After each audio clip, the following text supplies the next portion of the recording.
Well, good Tuesday morning. I was watching the local news this morning, the comedy hour that I usually watch, and it was the Today Show, and they had a big segment. It was a pretty big one on several minutes on the new changes that the IRS is putting into place for 2022 tax year. And you've probably seen it, maybe you haven't, to where if you're using cards, payment services like Venmo, PayPal, and you're sending money, if say you're a hairstylist and you get paid with PayPal or Venmo. Well, in the past, up till now, it's been $20,000 for the year. If you didn't make $20,000 or have, I think it's 20,000. I think so. Or have 200 transactions, something like that. Anyway, you didn't, you kept track of it yourself, Well, now they want to send out 1099s, the IRS, for transactions if you've got more than $600 in a year in transactions. $600 isn't a lot of money if you're doing a business, a trade, cutting somebody's hair, $100 here, $100 there, the whole 1 week you're up to $600. Okay, now you've got a reporting form. And so it's just more of a nuisance for that business owner. And that's what the business owner said. They're like, okay, now I got to keep track of all this stuff, more stuff. Well, what if it's not for goods and services? What if it's for a personal payback? You go to dinner, you split the bill. It's like, oh, hey, let me Venmo you the money. Oh, here's $50. Okay, is that now a problem? Does that get thrown and lumped in with the reporting, for cutting your hair as a business? So it really complicates things. But again, you've got a foreign entity, let's just say, in your money. Now, if you think about this is how screwed up it is. All right, you go to work, you get a paycheck, say you got $1,000. All right, you get taxed on that. All right, they take the taxes right out. Okay, so you're taxed on that income. So now you're going to go and pay, I don't know, pay for a haircut. And say you got your hair styled, whatever, you get the highlights in it. I don't even know what it costs. Say it's $100. So you pay somebody $100. All right, now that person's supposed to collect taxes on that. Okay, so there's money out of that. So that $100 now becomes, I don't know, $90. So you take that $90 that you made and you go and, you pay somebody else for a service. Oh, okay, well, they take taxes out of that. So that person takes that money, which is now, $85, whatever, that's left out of the original 100, and they take it and they get some services somewhere else, that person gets taxed. Okay, so do you see what happens is, it's just a confiscation of the money. They're just clawing it all back through taxation. And you wonder why you can't get by. And so they want to control that more. And as I'm watching this piece, I'm watching this news segment, and they're talking about this and how, oh yeah, we got to track all this stuff. Oh, we got to make sure everybody's paying their taxes. And I get it. Okay. What do you think that's going to do? The first thing that goes up in my mind, the first flag that goes into my mind, and I look at my wife and she says, well, people are just going to use cash. Well, they're trying to eliminate cash. Okay. Well, if they eliminate cash, well, that's the whole reason people are paying with Venmo and PayPal, because it's more convenient. They made it more convenient. So, why carry cash around? You can just boom, boom, boom. Send it through the app. Swipe the card. So, are people going to go back to cash? They've already kind of left cash. Maybe not. My first thought was crypto. We're going to go to crypto. They're used to digital payments. You're going to force people into going into cryptocurrency. And they're going to say, you know what, I'm just not going to participate in this system anymore. I'm just going to send, this magic digital internet money that we created and made up out of nothing, on our own, outside the bank, outside the government. So I think that's what's going to happen. They're just going to force people to do that. And which reminds me of something that was just implemented in the latest release candidate for the Litecoin code, Mweb. Mweb extension blocks. Now, what is that? Well, what that does, it adds a privacy feature to where it's a side block with each block that's created. Now, I may be saying this wrong. Side chain almost. but it's just an extension block. You know, with every block that's created, you will be able to opt in based on the wallet. Most wallets are going to allow this. I think Exodus, that wallet already said, yeah, we're going to support Mimblewimble, and you know, everybody's going to do it, because what's going to happen is you're going to be able to opt in and say, okay, you know, right now when you send cryptocurrency, it's transparent on the blockchain. If people know your sending address and you've got 100 Litecoin in there, then you send them, you know, a fraction of a Litecoin and payment for a haircut, or 1 Litecoin in this case, then they can look back and look at that address where it came from. And if there's 100 Litecoin sitting in there, they're like, oh, this guy's got some money, you know, and then you can become a target.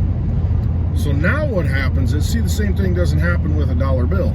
You know, if you pay somebody $100 in cash, they don't know you've got, you know, $1,000 of cash in your wallet. They have no idea. So there's that privacy feature, at least. You know, you don't have to reveal it. Well, you know, in cryptocurrency, it's a little different. The blockchain's transparent, unless you use something like Monero, a privacy coin. So what's happened with Litecoin is now you've got this extension block. You can opt into it every time you send a payment. It's not fully implemented yet. It's not rolled out yet. It's just now coming out. So don't think you can do it right now. So, but what happens is you can opt in and you can say, oh, let's put this over here in the extension block. And then basically what happens is it becomes a privacy coin. You won't know how much was in that wallet, where it came from. So if everybody's doing this, you now have digital cash, something that can't be tracked and traced. What do you think's going to happen? The harder they squeeze, the more it slips through their fingers. So I just see it going the crypto route, and especially with a coin like Litecoin that's got the privacy features built in. I mean, Monero's a big one, but Litecoin being the way it was developed as a proof of work cryptocurrency, very transparently done, and now they're just adding this opt-in. It doesn't fall under this, you know, because Monero's a target. The federal government has tried to hack Monero. They want to break the code, and that's how desperate they are to make sure you don't have privacy of your energy, your money. So with Litecoin, it's a little bit different. It's not a privacy coin. It's a very transparent coin. It's a proof of work coin, just like Bitcoin. However, they've added this new feature, which allows it to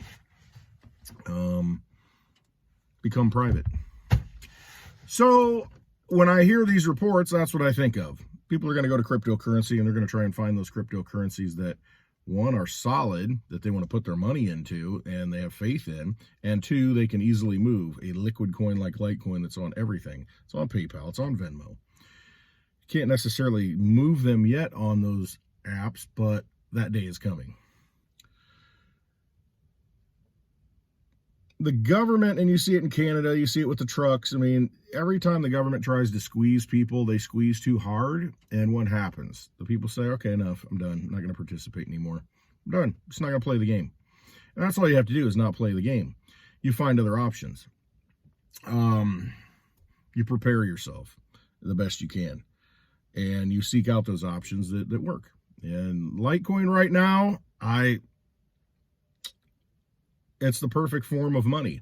As soon as this rolls out and all the miners are mining the extension blocks or creating the extension blocks, however it's the right terminology, and it's on there, it's a done deal. It's sound money for the digital age for sure, and there's no questioning that. It is, it's the go-to coin.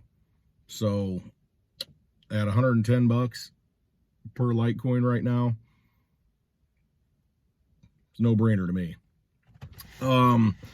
Also, with what is coming, I've been reading a little bit, trying to get caught up on, you know, the prices of anhydrous ammonia. What the heck is anhydrous ammonia? Well, around here, you've got big white tanks, you know, with a big warning label on it, and you see them in the fields a lot. Anhydrous ammonia is, I guess it's just waterless ammonia. And what happens, they inject it into the soil because it's the most affordable source, or it was, source of nitrogen to put into the soil. So they're injecting nitrogen into the soil. Why would they do that? Well, because corn likes nitrogen. And so by putting nitrogen in the soil, they can grow corn better, get more yield on the corn. Well, the price of this product has been going up. And I read somewhere it's like $100 extra per acre this year, they're thinking, per corn, for corn. And so it's just more input costs. The price of diesel isn't necessarily low right now. All this farm equipment that uses diesel.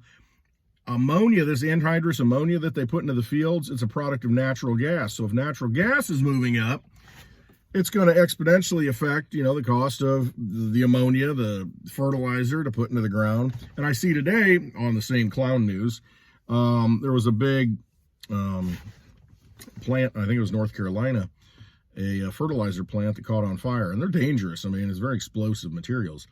So it's almost like, you saw sawmills catching on fire. You saw textiles, not textiles, but a semiconductor company catching on fire. It exacerbates the supply chain crunches. It's almost like it's not enough that, we disrupt things with a pandemic and we hyperinflate our currency so that, the cost has to go up through creating more bills. And so let's take out the actual source too. Let's make sure these factories burn down and there's even more of a supply crunch. I don't know. It just seems too coincidental sometimes. Could have my tinfoil hat on. I don't know. But it seems like a perfect storm of issues to disrupt the supply chain. Now, if the cost of this ammonia goes up and continues to go up, the price of your corn is going to go up. Why do you care what the price of corn is? I don't eat corn on the cob. Who cares? Well, if you look at the labels and get in the habit of doing this, look at the labels on everything you eat and look how much high fructose corn syrup is in the food. Whatever you eat on a daily basis. Most ketchups, they have it in there. Long time ago, I got out of the habit of buying anything that has high fructose corn syrup in it because I'm of the belief that it's actually not that good for you. I would rather have natural cane sugar in my products. But, it's a highly industrialized product now, high fructose corn syrup. The government subsidizes you to grow corn. They're picking winners and losers. It's like farm welfare. So what they've done is incentivized and encouraged the growth of nothing but corn. Now, there's some soybeans out there, but mostly it's just corn. Put corn in the ground. And what do they do with it? They use it for absolutely everything, every product. You go out and get a can of soda, high fructose corn syrup. You go out and get, and there's even in beers, you go out and get, any condiment, in the little packages, almost always they're going to have high fructose corn syrup in them. Anything that requires any kind of sweetener, even your syrup. Oh, maple syrup, high fructose corn syrup. But that's what happens. You've got this situation where it's been industrialized and it relies on this supply chain. And when the supply chain breaks down, you've got these pieces that just boom, boom, boom, boom. It's a domino effect and it just ripples throughout the entire thing. So corn is, if you don't get cheap corn, you're going to have problems because it is used in everything, absolutely everything. Candies, anything sweet, just absolutely anything sweet. I challenge you. Go pick up products in your home, just products that you wouldn't think of, and just start looking at the label, and you'll see high fructose corn syrup if it needs a sweetener. And it's just what it is. So if we experience that kind of thing to where it's getting more costly for the inputs, then the outputs of the corn are going to get more. And then they put this ammonia in there, and it lowers the pH of the soil, and it's just, then what they do with the crops, they use genetically modified corn, and they use a pesticide on it that doesn't kill the corn because it's genetically engineered to match so that, it won't kill the corn, but it kills absolutely everything else, that might happen to grow up in the field. And it's just this mad scientist crap. But that's what you're dealing with. Then you eat it. Then you're eating this garbage and all the food. And you wonder why cancer rates are through the roof. And you wonder why people are getting more sick. You wonder why people aren't healthy. And they put... It's just this poisoning that's happening. It's a poisoning of the mind. It's a poisoning of the money, poisoning of the body. It's at all levels, they are hitting humanity. It makes you think, well, are they human? How can human beings do this to other human beings? And you ask yourself, yeah, maybe they're not human. Maybe they really are vampires. Or fill in the blank. So there are things just to be aware of. we've got about 12 inches of snow coming here in the next 2 days. So I'm probably going to be buried. I may make a video, you know, out in the snow, pushing some snow around to open up the driveway. That might be fun. But, you know, it's be prepared and do the best you can and have a little bit extra on hand. And not that you're some doomsday prepper, but it's the fact that you're hedging your bets against the cost of things going up. I mean, it's just, you see it everywhere. So it's good to have a little bit on hand. You know, use those garbage dollars while you still can to get something with them. And it takes me back to crypto. When these things start failing, and they will, and the suppression will stop, people will be sick of it. What do you think is going to happen? What is going to be the sound money that's left? What is going to be the money that people trust? They're going to trust silver, that most people are not going to be able to identify with silver and understand what it is. They understand receiving a payment on their phone. They understand, oh, I received Litecoin? I received Bitcoin? Okay, yeah, all right, I've got this in here, and I can go out and spend it somewhere else, anywhere in the world. Nothing can stop you. You are your own bank. Very important stuff. Wimble's a big deal. It really is. If you want to look into something, do a little research Mweb, M-W-E-B, Wimble. An important upgrade to Litecoin. It's finally out, and you're going to see that rippling through the Litecoin network and wallets supporting it, and you're going to be able to send Litecoin in a private way. Big deal. All right. Take care of yourselves. You never know what's coming next. Trust yourselves. Your instincts are usually right, and you know that, because when you second guess yourself and you say, how many times have you done this? I knew I should have picked that. I knew I should have done that, and you didn't do it. Always trust your instincts, because your instincts, you're more powerful than you know. You're tied into something greater.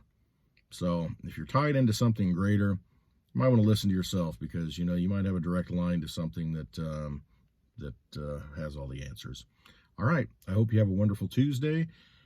Hit that like button. Hit that thumbs up. I appreciate it. I really do. It helps. Hit the subscribe. That helps out too. At some point, maybe I'll have 1,000 subscribers, and I'll be able to go live, and it'll be kind of cool to have the comments going, and I can in real time interact with all of you. But yeah, turn that little notification bell on too. There's a little bell you can click on. You know, you can get all notifications. So if I make a video and I post it, you'll get a little notification, you know, if you want to watch it. There's a lot of times these get buried and they just don't show up because it's not in the algorithm. All right. I appreciate it. Love you all. Have a wonderful Tuesday, and always trust yourself. Always.